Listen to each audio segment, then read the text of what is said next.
Lucas, capítulo 23. E levantando-se toda a multidão deles, conduziram Jesus a Pilatos. E começaram a acusá-lo, dizendo: Achamos este homem pervertendo a nossa nação, proibindo dar o tributo a César, e dizendo ser ele mesmo Cristo, rei.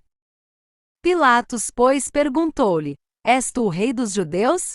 Respondeu-lhe Jesus: É como dizes. Então disse Pilatos aos principais sacerdotes e às multidões: Não acho culpa alguma neste homem. Eles, porém, insistiam ainda mais, dizendo: Alvoroça o povo ensinando por toda a Judéia, começando desde a Galiléia até aqui. Então Pilatos, ouvindo isso, perguntou se o homem era galileu. E quando soube que era da jurisdição de Herodes, remeteu a Herodes, que também naqueles dias estava em Jerusalém. Ora, quando Herodes viu a Jesus, alegrou-se muito, pois de longo tempo desejava vê-lo, por ter ouvido falar a seu respeito, e esperava ver algum sinal feito por ele. E fazia-lhe muitas perguntas, mas ele nada lhe respondeu. Estavam ali os principais sacerdotes e os escribas, acusando-o com grande veemência. Herodes, porém, com os seus soldados, desprezou-o e, escarnecendo dele, vestiu-o com uma roupa resplandecente e tornou a enviá-lo a Pilatos. Nesse mesmo dia Pilatos e Herodes tornaram-se amigos, pois antes andavam em inimizade um com o outro. Então Pilatos convocou os principais sacerdotes, as autoridades e o povo. E disse-lhes: Apresentastes-me este homem como pervertedor do povo, e eis que, interrogando diante de vós, não achei nele nenhuma culpa das de que o acusais. Nem tampouco Herodes, pois nolo tornou a enviar, e eis que não tem feito ele coisa alguma digna de morte. Castigá-lo-ei, pois, e o soltarei. E era-lhe necessário soltar-lhes um pela festa. Mas todos clamaram a uma, dizendo: Fora com este e solta-nos Barrabás. Ora, Barrabás fora lançado na prisão por causa de uma sedição feita na cidade e de um homicídio. Mais uma vez, pois, falou-lhes Pilatos, querendo soltar a Jesus. Eles, porém, bradavam, dizendo: Crucifica-o! Crucifica-o! Falou-lhes então pela terceira vez: Pois que mal fez ele? Não achei nele nenhuma culpa digna de morte. Castigá-lo-ei, pois, e o soltarei. Mas eles estavam com grandes brados, pedindo que fosse crucificado, e prevaleceram os seus clamores. Então Pilatos resolveu atender-lhes o pedido. E soltou-lhes o que fora lançado na prisão por causa de sedição e de homicídio, que era o que eles pediam, mas entregou Jesus à vontade deles. Quando levaram dali, tomaram um certo Simão, o cireneu, que vinha do campo, e puseram-lhe a cruz às costas, para que a levasse após Jesus. Seguia-o grande multidão de povo e de mulheres, as quais o pranteavam e lamentavam. Jesus, porém, voltando-se para elas, disse: Filhas de Jerusalém, não choreis por mim, chorai antes por vós mesmas e por vossos filhos.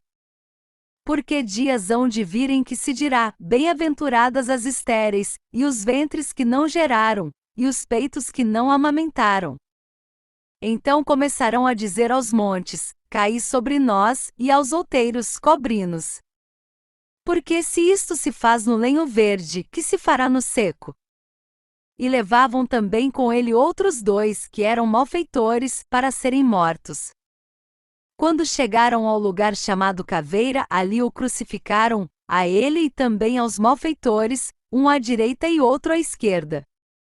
Jesus, porém, dizia: Pai, perdoa-lhes, porque não sabem o que fazem. Então repartiram as vestes dele, deitando sorte sobre elas. E o povo estava ali a olhar, e as próprias autoridades zombavam dele, dizendo: Aos outros salvou, salve-se a si mesmo, se é o Cristo, o escolhido de Deus. Os soldados também o escarneciam, chegando-se a ele, oferecendo-lhe vinagre. E dizendo: Se tu és o rei dos judeus, salva-te a ti mesmo. Por cima dele estava esta inscrição em letras gregas, romanas e hebraicas: Este é o Rei dos Judeus. Então um dos malfeitores que estavam pendurados blasfemava dele, dizendo: Não és tu o Cristo? Salva-te a ti mesmo e a nós. Respondendo, porém, o outro repreendia-o, dizendo: Nem ao menos temes a Deus, estando na mesma condenação? E nós, na verdade, com justiça, porque recebemos o que os nossos feitos merecem, mas este nenhum mal fez. Então disse: Jesus, lembra-te de mim, quando entrares no teu reino. Respondeu-lhe Jesus: Em verdade te digo que hoje estarás comigo no paraíso. Era já quase a hora sexta, e houve trevas em toda a terra até a hora nona, pois o sol se escurecera. E rasgou-se ao meio o véu do santuário. Jesus, clamando com grande voz, disse: Pai, nas tuas mãos entrego o meu espírito. E havendo dito isso, expirou. Quando o centurião viu o que acontecerá, deu glória a Deus, dizendo: Na verdade, este homem era justo. E todas as multidões que presenciaram este espetáculo, vendo o que havia acontecido, voltaram batendo no peito. Entretanto, todos os conhecidos de Jesus, e as mulheres que o haviam seguido desde a Galiléia, estavam de longe vendo estas coisas. Então um homem chamado José, natural de Arimateia, cidade dos judeus, membro do Sinédrio, homem bom e justo, o qual não tinha consentido no conselho e nos atos dos outros, e que esperava o reino de Deus, chegando a Pilatos, pediu-lhe o corpo de Jesus. E tirando da cruz, envolveu-o num pano de linho, e pô-lo num sepulcro escavado em rocha, onde ninguém ainda havia sido posto. Era o dia da preparação, ia começar o sábado. E as mulheres que tinham vindo com ele da Galiléia, seguindo a José, viram o sepulcro, e como o corpo foi ali depositado.